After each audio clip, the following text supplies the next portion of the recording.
what you want in life. That your word is your bond, that you do what you say you're going to do.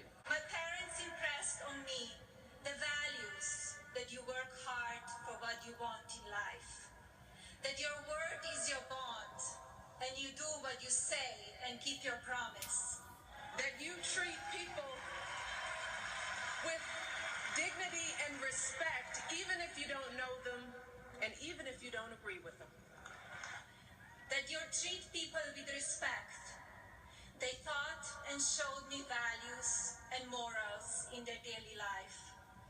And Barack and I set out to build lives guided by these values and to pass them on to the next generation, because we want our children and all children in this nation to know that the only limit to the height of your achievements is the reach of your dreams and your willingness to work hard for them. Because we want our children in this nation to know that the only limit to your achievements is the strength of your dreams and your willingness to work for them. Hey guys, what's up? Welcome to CV Chats and what's happening now.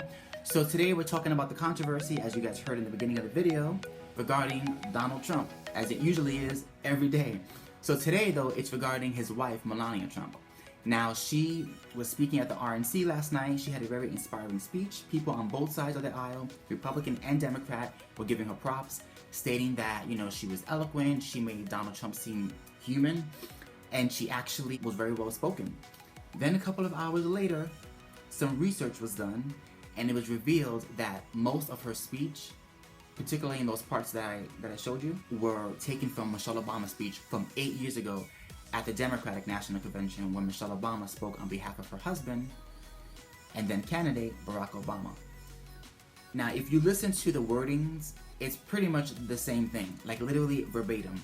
Now, the phrases may be a little bit different. There may be a couple of words that were taken in and out, but for the most part, it was the same speech, and that's insane to me.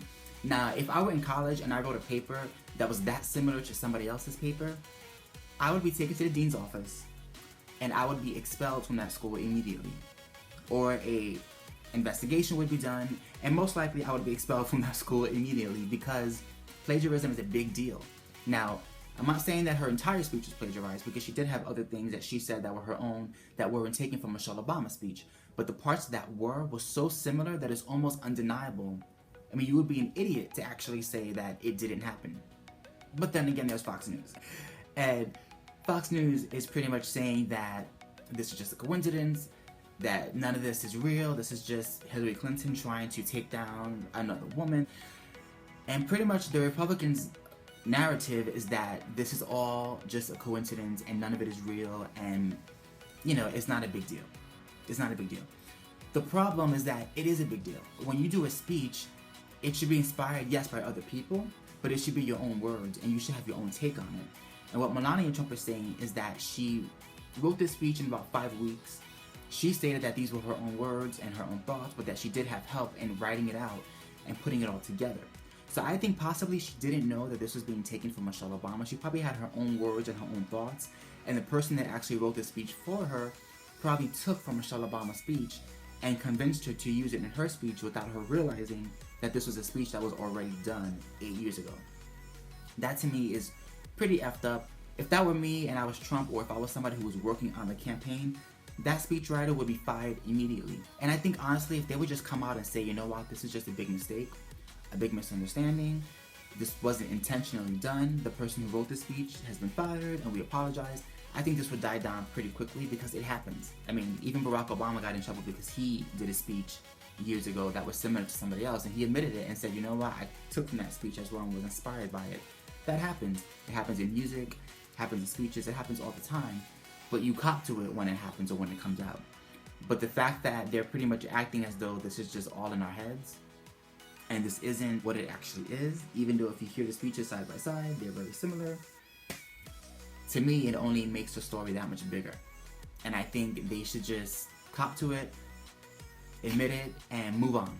That's it, move on. They're not doing that. I don't know, this is insane to me. I'm sure there's going to be more coming out, more unraveling from this.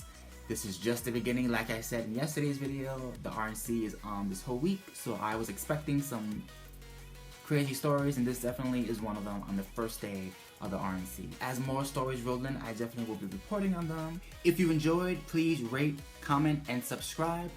And until the next video rolls in, keep it real. Peace.